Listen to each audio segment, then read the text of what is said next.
చంద్రబాబుపై తలసాని శ్రీనివాస్ యాదవ్ మరోసారి విమర్శలు గుప్పించారు. ఆంధ్ర రాజకీయాలు కేసీఆర్ చుట్టూ తిరుగుతున్నాయని, చంద్రబాబుకు కలలో కూడా కేసీఆర్ కనిపిస్తున్నారని ఆయన వ్యాఖ్యానించారు. పక్క రాష్ట్రం అసెంబ్లీ ఎలక్షన్ జరుగుతుంది ఆంధ్రప్రదేశ్లో.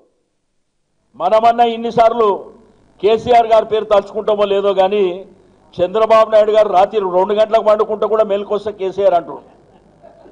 మరి ఈరోజు మీరు టీవీలన్నీ చూస్తుండ్రు. మరి ఒక రాష్ట్రాన్ని పరిపాలించినటువంటి ప్రభుత్వం చెప్పుకోవడానికి ఏమీ లేక ఓన్లీ కేసీఆర్. మీరు ఏ స్పీచ్ అన్నా తీసుకోండి, కానీ ఇక్కడ హైదరాబాద్ సిటీలో మరి గ్రేటర్ హైదరాబాద్ పరిధిలో ఏ ప్రాంతం నుంచి అయినా కానీ ఈరోజు భారతదేశంలో ఉన్నటువంటి అన్ని రాష్ట్రాల ప్రజలు హైదరాబాద్లో ఉన్నారు. దీంట్లో మెజారిటీ కొంత ఆంధ్రప్రదేశ్ సంబంధించిన వాళ్ళు ఉన్నారు, పంజాబ్కు సంబంధించిన వాళ్ళు ఉన్నారు, కలకత్తాకు సంబంధించిన వాళ్ళు ఉన్నారు, బీహార్, ఉత్తరప్రదేశ్ అన్ని ప్రాంతాల నుంచి వచ్చినటువంటి వాళ్ళని హక్కున చేసుకొని కడుపులో పెట్టుకొని చూసుకొని ఉంటుంటే ఆ ఎలక్షన్లో వాళ్ళు ఏం మాట్లాడుతున్నారు? ఇక్కడ ఆంధ్ర వాళ్ళని కొడుతుండ్రని, లేకపోతే వాళ్ళ ఆస్తులు లాగేసుకుంటున్నారని నోటీసులు ఇస్తుండ్రని చెప్పి చంద్రబాబు నాయుడు గారు సిగ్గు లేకుండా మాట్లాడుతుండంటే అసలు హైదరాబాద్లో అందరికంటే ఎక్కువ ఆస్తి ఉన్నటువంటి వ్యక్తే చంద్రబాబు నాయుడు. హైదరాబాద్లో ఎక్కువ ఆస్తులు ఉన్నాయి కూడా తెలుగుదేశం పార్టీ నాయకులకే ఉన్నాయి. ఇక రకరకాల అబద్ధాల పుట్ట ఏం మాట్లాడుతుందంటే పోలవరం మనం ఆపుతున్నామంటాడు. సిగ్గుందా నీకు పరిపాలన చేయనిక చేతగాని దద్దమవు ఈరోజు మాట్లాడుతున్నావు అంటే మరి దయ్యాలు వేదాలు వల్లించినట్టు, ఏదో సత్య హరిచంద్ర మహారాజు చంద్రబాబు ఇంటి పక్కన పుట్టినట్టు, నీతికి నిజాయితీగా మారుపేరైనట్టు మాట్లాడతాడు. ఈరోజు ఆంధ్రప్రదేశ్ ఎన్నికలు మీరు చూస్తే ఏ టీవీ ఓపెన్ చేసినా ముఖ్యమంత్రి మన కేసీఆర్ గారి గురించి మాట్లాడుతున్నంటే మనకే గర్వం అనిపిస్తుంది. అంటే ఇక్కడ ఉన్నటువంటి ఒక ముఖ్యమంత్రి గురించి మొత్తం ఆంధ్రప్రదేశ్ రాజకీయాలన్నీ మన చుట్టే తిరుగుతున్నాయి. అంటే ఒక విజన్ ఉన్నటువంటి నాయకుడు ఈ దేశానికి ఆదర్శమైండు. పక్క రాష్ట్రం అసెంబ్లీ ఎలక్షన్ జరుగుతుంది ఆంధ్రప్రదేశ్లో. మనమన్నా ఇన్నిసార్లు కేసీఆర్ గారు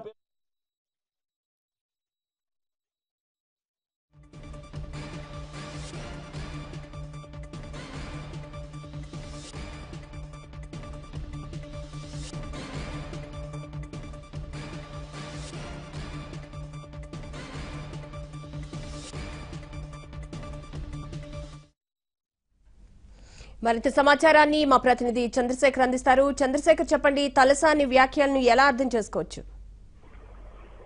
ముఖ్యంగా కళ్యాణ్ చూసినట్టయితే ఏపీ రాజకీయాలన్నీ కూడా తెలంగాణ చుట్టే తిరుగుతుందని చెప్పి తలసాని శ్రీనివాస్ యాదవ్ వ్యాఖ్యానించారు. కొద్దిసేపటి క్రితం తెలంగాణ భవన్ లో ఎన్ఎస్ఏ సంబంధించినటువంటి నేతలు, యూత్ కాంగ్రెస్ నేతలు జాయిన్ అయ్యారు. ఈ కార్యక్రమంలో తలసాని శ్రీనివాస్ యాదవ్ మాట్లాడుతూ ఆంధ్ర రాజకీయాలన్నీ కూడా కేసీఆర్ చుట్టూ తిరుగుతున్నాయి, చంద్రబాబు నిధులలో కూడా కేసీఆర్ కనపడుతున్నాడు అంటూ కూడా వ్యాఖ్యానించడం జరిగింది. మొత్తం ఎన్నికల ప్రచారం అంతా కూడా కేసీఆర్ చుట్టే తిరుగుతున్నట్టు కూడా మాట్లాడు. దీనికి మనం ప్రత్యక్షంగా కూడా అంటే టీఆర్ఎస్ పార్టీ మొదటి నుంచి కూడా వైసీపీ పార్టీకి సపోర్ట్ చేస్తుందని చెప్పేసి తెలుగుదేశం పార్టీ ఆరోపిస్తూనే ఉంది. ఆ వ్యాఖ్యలకి ఇప్పుడు తలసాని చేసిన వ్యాఖ్యలు అవుతున్నాయో నిదర్శనంగా కూడా మనం చెప్పవచ్చు. ఎందుకంటే గత కొంతకాలం కూడా ఎలక్షన్ లో ముందు ఫెడరల్ ఫ్రంట్ లో భాగంగా కూడా కేటీఆర్ జగన్ కలిసి ఫెడరల్ ఫ్రంట్ లో రావాలని కూడా కేటీఆర్ ఆహ్వానించిన పరిస్థితి ఉంది. ఈ నేపథ్యంలో ఎన్నికలు వచ్చాయి. ఎన్నికల్లో కూడా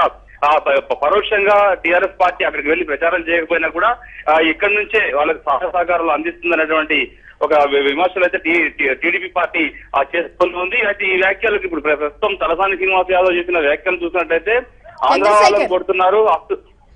ఏపీ రాజకీయం కేసీఆర్ చుట్టే తిరగడం గర్వకారణమని తలసాని అన్నారు. అంటే జగన్ ను నడిపిస్తున్నామని ఏపీ రాజకీయాల్లో టీఆర్ఎస్ తెర వెనుక ఉందని, క్రియాశీలకంగా ఉందని అనుకోవచ్చా? కళ్యాణి ఖచ్చితంగా అనుకోవచ్చు. ఎందుకంటే మొదటి నుంచి కూడా వైసీపీకి అండదండలుగా అందిస్తూనే ఉంది. అదేవిధంగా మాట్లాడుతూ కేటీఆర్ కూడా పలు సందర్భాల్లో బరాబర్గా కూడా మేము ఏపీ రాజకీయాల్లో వేలు పెడతామని చెప్పి కూడా కేటీఆర్ మాట్లాడారు. ఇవన్నీ చూస్తుంటే ఖచ్చితంగా అక్కడ ఉన్నటువంటి వైసీపీ పార్టీకి అన్ని రకాలుగా కూడా అండదండలు టీఆర్ఎస్ అందిస్తుంది అనే విషయం అయితే స్పష్టంగా కనిపిస్తుంది. అందులో భాగంగానే తలసాని శ్రీనివాస్ యాదవ్ వ్యాఖ్యలుగా చేసినట్టుగా కూడా మనకు అర్థమవుతుంది. ఇటీవల చూసినట్టయితే వైసీపీ జగన్ కూడా 16 సీట్లు అక్కడ కేసీఆర్ గెలిస్తే ఇక్కడ 25 సీట్లు వైసీపీ గెలిస్తే ప్రత్యేక హోదా సాధించవచ్చు అనేటువంటి వ్యాఖ్యలు కూడా జగన్ చేశారు. అంటే ఈ వ్యాఖ్యలు చూస్తుంటే మొత్తంగా కూడా టీఆర్ఎస్ పార్టీ వైసీపీకి ఖచ్చితంగా మద్దతు తెలుపుతోంది. అక్కడ చంద్రబాబుకు వ్యతిరేకంగా కూడా టీఆర్ఎస్ పార్టీ పావులు కదుపుతోంది అన్నటువంటి విషయం అయితే స్పష్టంగా కనిపిస్తోంది. Kalyani. Right, thank you Chandrasekhar.